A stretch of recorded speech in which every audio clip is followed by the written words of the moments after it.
The topic today is, do carbs at dinner time cause people to gain weight? What's your initial thoughts and feelings around a statement like that? Um, I think would it depend partly on what carbs you're eating and how late you're eating? It does. Yeah, it's actually good questions. It's a bit of a mute question because it's very multifaceted. Um, and I want to explore that today because we get a lot of black and white thinking, and in some elements of health and wellness, it does serve you well because you do want to find, your north star, so to speak, in terms of where you kind of position yourself. Because if you don't have any of that, it's really difficult to kind of find your center and be able to decipher information.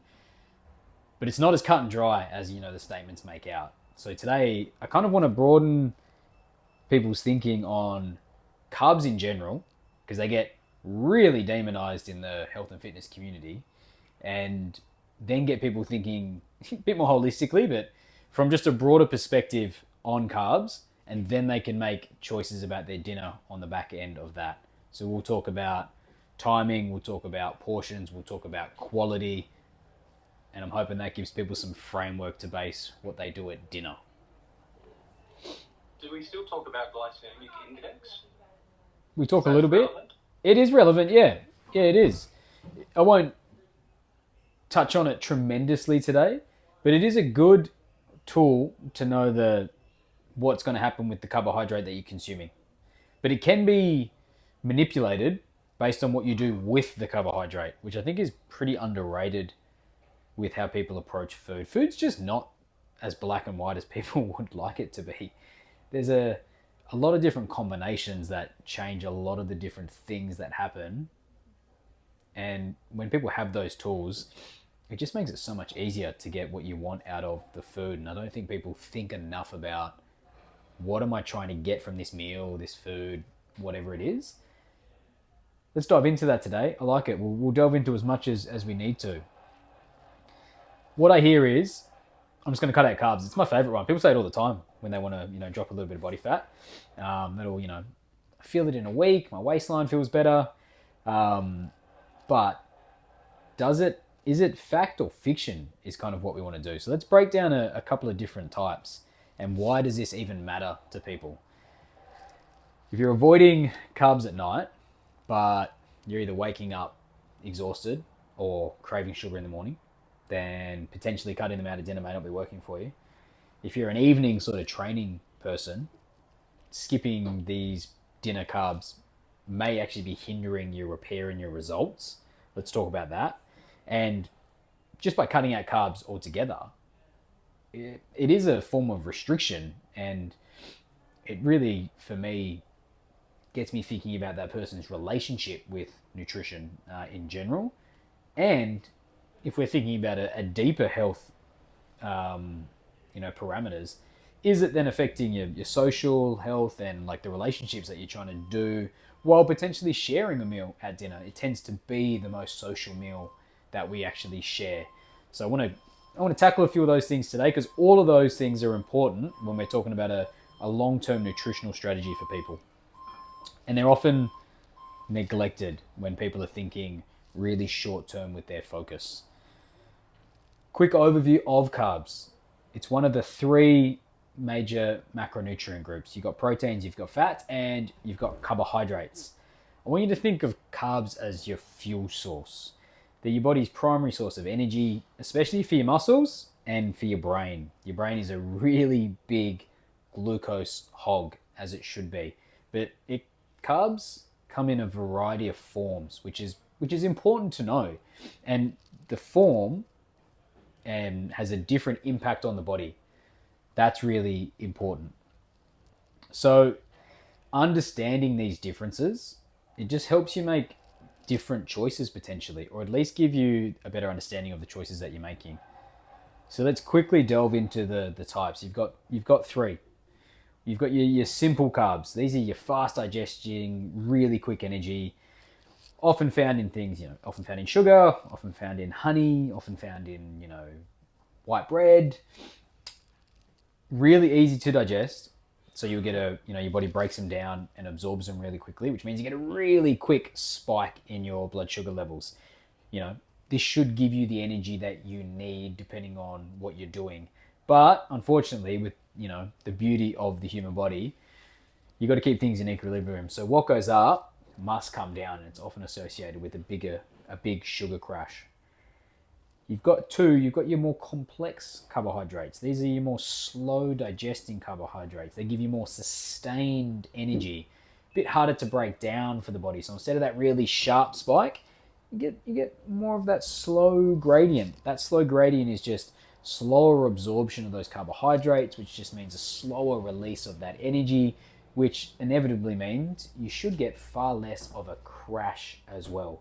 Here we're talking, staples that people would have, more of your whole grain approaches here, your quinoas, your buckwheats, some potatoes, pumpkin. These are all great versions of your more complex carbohydrates.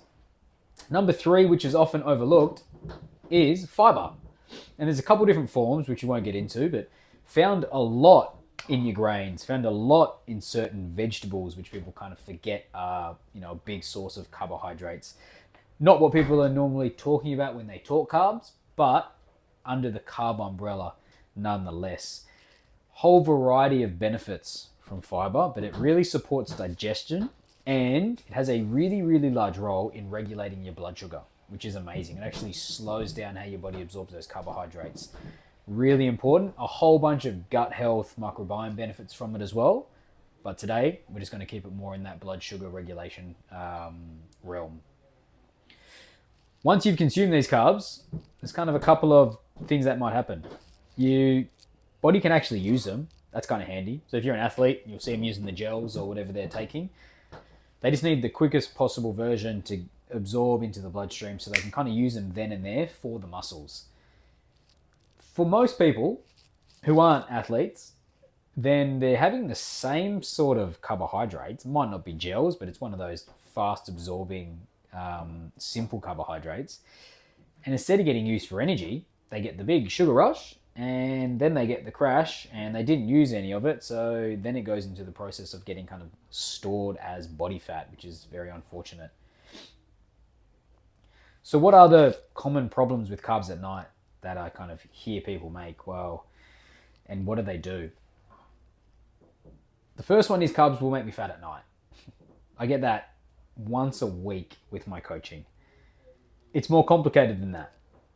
What I think tends to be the issue with carbs at night is a couple of things. Normally it means that if they're eating a high carbohydrate meal at night, it means it's a high carb, low protein meal. And it's less about that there's carbs in the meal. It's more about the volume of carbohydrates to protein as a proportion or a ratio. The problem with that is, one, it's not as filling. So you'll be more than likely hungry in 2 to 2.5 hours after dinner.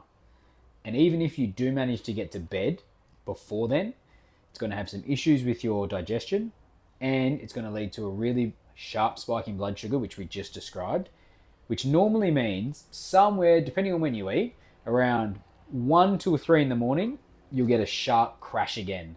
That still happens overnight, even though you're quote unquote supposed to be sleeping, which will wake you up again.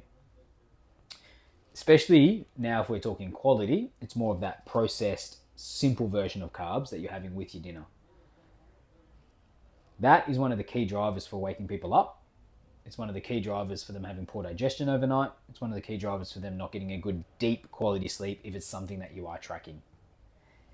And you get the added negative, which means you're getting less protein and less fats in that meal, which means less, from a fat perspective, less hormonal balance, and from a protein perspective, less muscle repair and immune function. So I want to talk about why I promote carbs at dinner. I'm an avid fan of them. I'm an avid fan of all of the macronutrients. I think they all play a really integral role in the body. They all have unique physiological functions that keep you performing at your best. But let's talk about carbohydrates at dinner and one of the key pathways that I like that it activates when done properly. So they don't just provide you energy, they play a direct role in sleep regulation. So I want to talk about the pathway from carbs to melatonin. So you eat your carbohydrates, fantastic. This actually increases your insulin. So you get your insulin release from the pancreas, which is going to, shuttle some of these. What all it does is say, hey, we've got glucose in the blood, let's get it to the cells. But why does insulin matter for sleep? Well, it actually increases your tryptophan availability, which is really important, an amino acid that's in your bloodstream. This is a precursor to serotonin. So tryptophan is transported into the brain via a bunch of mechanisms. When insulin spikes, you then get competing amino acids, which then take them into cells. This allows more tryptophan to actually go into your blood-brain barrier, which leads to a little boost in something called serotonin. Serotonin is then converted into melatonin when you're exposed to darkness, which is why it's so important to sleep in a dark room. They say pitch black is best if you can handle it.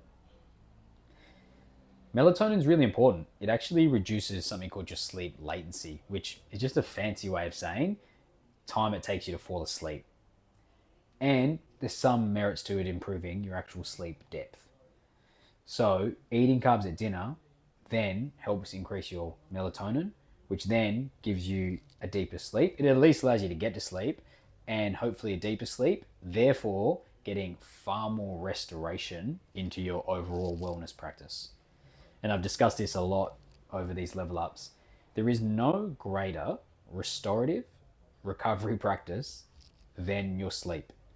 Just ask any new parent or parent that's been through it. Nothing, and I mean nothing, makes up for nights on night of little to no sleep. It's a very difficult thing for your body to have to get through. And there's a reason we need to spend sort of a third of our life doing it. There's just a cost, benefit, and action to being awake. And one of them is you just need to sleep to get the restoration. Carbs at dinner significantly, through the data that we see, improve, when done appropriately, somebody's sleep patterns. And when you improve your sleep patterns, almost everything in terms of a physiological standpoint improves for you. Weight loss, energy, your body's energy battery in terms of how well it deals with stress and fatigue. I'm sure you could talk to this better than me, Jeffrey. Your mental health. It definitely gives you more energy for your physical health. The benefits are unbelievable. Right? You don't need me to sit here and preach sleep, but the reason I do it is because everyone knows how beneficial sleep is, yet they sleep so poorly and do nothing about it. So I don't know if they actually attach to just how beneficial it could be. Hence, add the carbohydrates to dinner. We'll get to what in a second. So will you store carbs as fat if you have them at dinner? Well, everyone asks me the same question. No, I can't eat them at dinner. Surely they'll store as fat overnight. It's more complicated than that. It's really about energy storage versus energy balance.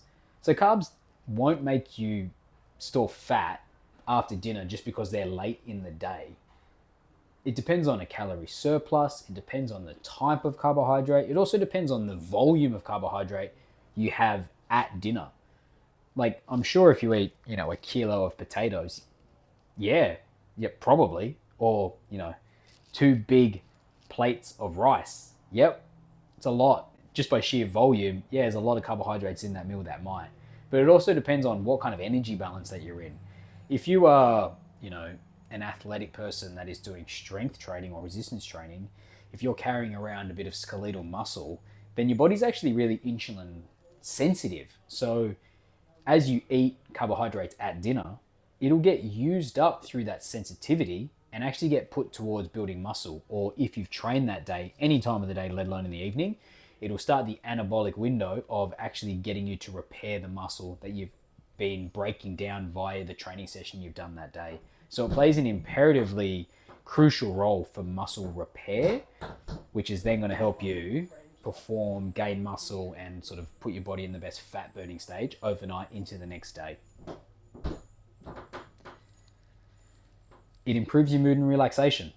We just talked about this through, activating and having more tryptophan available, which then helps with serotonin production, which then gets converted into melatonin. Huge for improving your sleep, but it also helps improve your mood, which is one of the big things. I don't know if anybody's done this, and people that are listening may. If you've ever done a more restrictive diet that is, more ketogenic, so if you've done carnivore or if you've done keto, 9 times out of 10 when I talk to somebody anecdotally, they'll say the same thing when they go back on carbohydrates. Just how much their mood improves. Just how much of a cognitive boost that it gives you. Some of it, and it's down to, there are physiological mechanisms that actually back that statement up. But there's a couple of behavioral things too, which is the less restricted you are, genuinely the happier you feel as well. The more carbohydrates give you an energetic boost in that meal. And there are some physiological benefits in terms of actually providing better mechanisms to actually improve your mental health and your cognition. So let's deep dive into that stimulation of muscle repair, because it's such an avid part of most gym communities. Most people are looking to, tone up, lose a bit of weight, regain a bit of energy. This kind of helps for all of those. So that carbohydrates, when we consume them, especially at dinner, you get, especially in the right quantities, you'll get that insulin release. And insulin is demonized just as much as carbohydrates are in the health and wellness realm. But it plays a really, really important role in the body, which means it's really anabolic, which just means it builds up in the body. Catabolic breaks down, anabolic builds up. And insulin is an anabolic hormone. So as you release insulin, as long as it's not too much through, too much simple carbohydrates or too much volume of carbohydrates, when insulin, not only does it shuttle glucose, but it to cells to be used as energy, it actually increases your amino acid uptake in your muscles. That's imperatively important, which means you get a boost in protein synthesis, which means after you've been training and doing all that good work in the gym and, being sore and sweating and puffing, it means your body actually improves its ability to build the muscle up through the insulin pathway. That is one of the reasons they say, take in some protein with some carbohydrates after your training session. It's that insulin that we're trying to ride to get as much good nutrition into the body as possible. So I want to talk through sort of, let's call them the traffic light system of red, yellow, green. Really simple system. Red being the worst through to green being the best, right? And let's talk about it from a nighttime perspective, because that's where our lens is today. What spikes them the most? Well, white bread and pastries. let's start there. But let's look at some, anything that's rapidly digested and that's going to give you a really large insulin spike. That's what we're talking about. Like, we're talking processed sugars, we're talking, processed grains, we're talking soft drinks, we're talking most fruit juices, we're talking most sugary cereals. Cool. These all fall under the red. I don't think anybody would be surprised by a lot of those things. Processed sugars, they disrupt your sleep cycles, they normally lack any fiber, and they're going to increase because of that super sharp insulin spike from how much simple sugars they are and how easily they're digested. You get a super large cortisol spike overnight, which jacks up your nervous system and gives you very little deep sleep. That's not great. Now we've got our yellows, Our yellows kind of just sit in the middle. They'll have some fiber, maybe not that much. They'll be moderate in sugar, but they'll probably be more natural. There may be some process to them. They're the harder ones to decipher, right? But, we're talking, this might be your sourdough breads. There might be things like a banana, while an amazing fruit, pretty high in sugar, give you a bit of a blood sugar spike. This is kind of where that realm sits. They digest faster, but not super fast. They'll give you a bit of a spike in blood sugar, but not a crazy spike. I wouldn't be upset if people have these at dinner. They're perfectly acceptable. We just want to see what the volume is and just kind of look at someone's sleep patterns and energy patterns in the morning and kind of see how they're feeling. The green is kind of where I would love people to be 80% of the time. You don't have to start there. It might be a slow process to build up. And it's just anything whole grain. Rice, sweet potatoes, quinoa. There'll be some lentils. These are phenomenal. Pumpkin. Slow digesting. things that have lots of fiber, things that are slow release that keep your blood sugar stable over the night, and normally are anti-inflammatory and support gut health. These would be my perfect, quote unquote, green light carbohydrate examples. Now, what do I mean by portions though? Because that's just as important as the quality. Now, for most people, it'll be a fistful. Get your fist, make it. It's about a cup. One of those should normally be sufficient for your nighttime carbohydrates. If you're looking to put on a little bit more muscle, that might be more like 1.5. If you're looking to do a little bit of fat loss, you might make that 0.75 to half a cup. They're the realms that you're looking at. If you're, a taller, heavier, more muscular individual, you'll have a little bit more. But I like to start at 1 as kind of my proxy, and then I kind of just base it on that. The other imperative thing that you want to do is pair it with your proteins and your fats. The most beneficial thing you can do with your carbohydrates at almost any time, unless you're a professional athlete needing those quick sources, is to slow down the digestion of them. Have a green light, fibrous carb that is anti-inflammatory, that is slow release, and pair it with fats and proteins. 1, it's a more complete meal, which your body always loves more. But 2, the proteins and the fats actually slow down the absorption with those carbohydrates. The slower the absorption of those carbohydrates, the slower that gradient is in terms of your blood sugar rise. The slower that gradient increase is, the more sustained the energy is that you're going to have. The more sustained that energy is that you're going to have, the lower the crash will be, and potentially none at all, depending on when you time your next meal. That's more important for your overall daily target than any one specific meal is. So how can I apply these today? Well, do a little record for yourself and kind of see what you have throughout the day for carbohydrates, but let alone with dinner. Secondly, figure out, how do I feel directly after the meal from a digestive standpoint? Do I have pain? Do I have bloating? You can see anything in the meal may cause that, but then we want to specifically test what carbohydrates we are eating. How do I feel within 90 minutes to 2 hours after that meal? Is my energy good and sustained, or is it crashing? That's really important, and we just want to look at the complexities of the meal. From that, I can look at, did I wake up during the night? Do I wake up bounding with energy, or am I starving, craving sugar as soon as I get up in the morning? And where has my carbohydrate sort of ratios been over the entirety of the day? If you do these things, you'll have a better relationship with dinner. You'll feel less restricted. You'll normally be able to do more social occasions, which are imperatively important in your overall health and wellness journey, especially for the long-term sustainability of it. You'll feel less restricted, so your mental health will improve.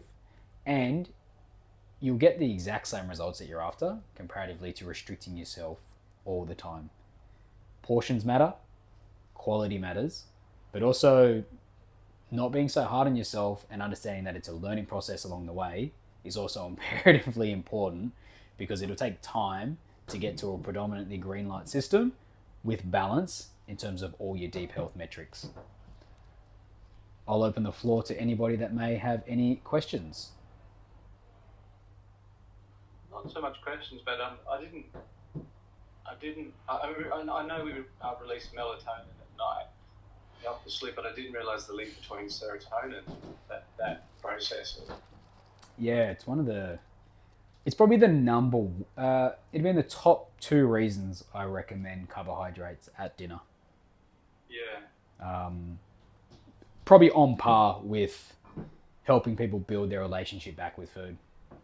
Yeah. I think one thing I've noticed with carbs is once you switch to more complex carbohydrates, the simple ones taste disgusting. So, Yeah.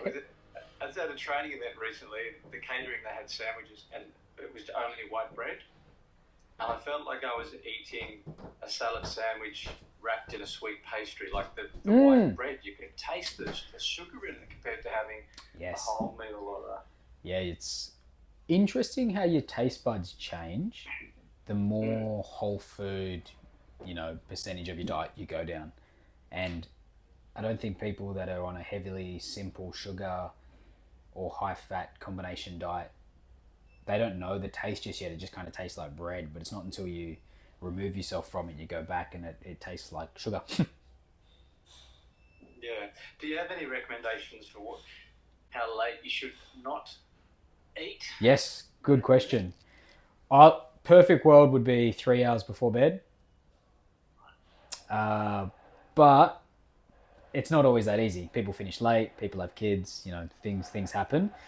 Two things I love doing. If you're gonna, the later you eat, I would have a slightly smaller carbohydrate portion. I would then definitely pair it with some fats to make sure that it just digests slower. I would then, if you really want to just like double down on your digestion late at night, I put a teaspoon of apple cider vinegar in some warm water, about 100 ml. You're going to get a significant increase in terms of your blood sugar being managed. Like ACV can do like 20 to 40% decrease your blood sugar curve, which is unbelievable. And then if you were really wanted to be, super diligent, a small walk, you can walk around the house, you can walk on a treadmill, you can walk the block. Again, walking for 10 to 15 minutes has been shown for people with diabetes to be as beneficial as metformin is, which is unbelievable. So it just kind of kickstarts and helps your body metabolize and reduces that blood sugar curve. You don't have to do all of those. If you wanted to, that would be the gold standard.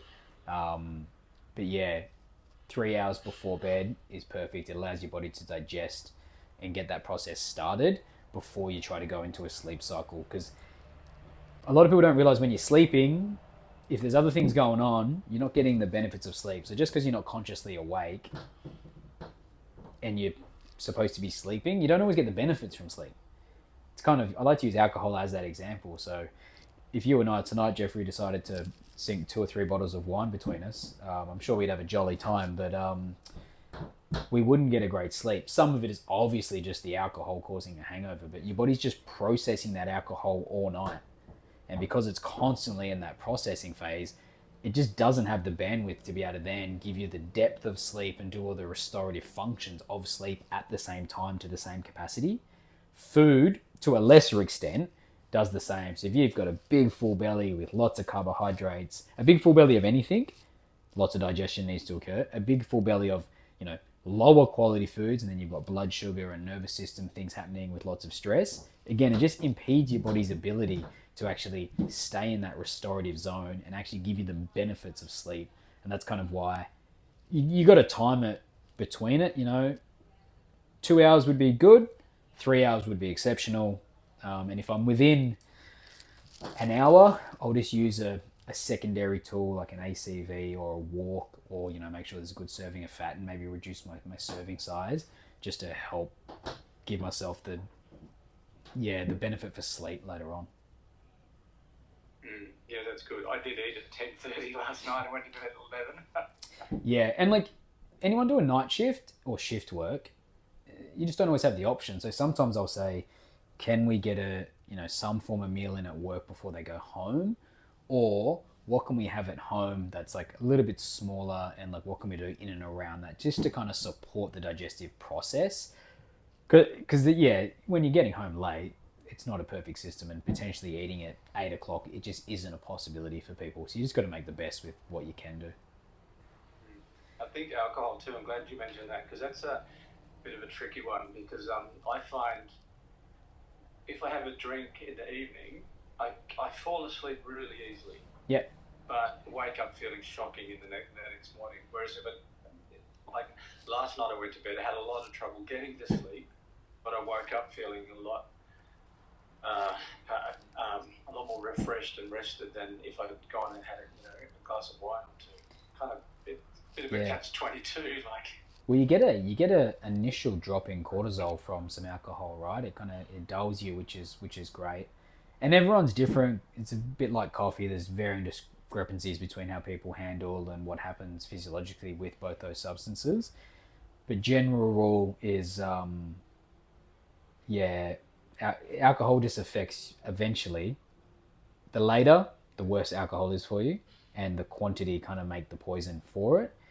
But it'll affect your cortisol, and it'll affect your digestion, and then your body's processing the ethanol, and it just has a big impact on more sympathetic nervous system activation and far less parasympathetic activation. And you'll see if you've got any wearables and you're tracking them, your deep and your REM sleep will get cut in half pretty comfortably off not very many drinks too. It may be as little as one for people, but definitely from 2 onwards, I see at least a 50% drop in both of those. And deep and REM is where all the magic happen. I don't really care how much light sleep somebody gets. That's why I care way more about quality of sleep over duration of sleep first, because shorter sleep with better quality, people normally feel much better than more sleep, worse quality. And you can see the same thing with your carbohydrates. Just a bit harder to track because there's more variance in it.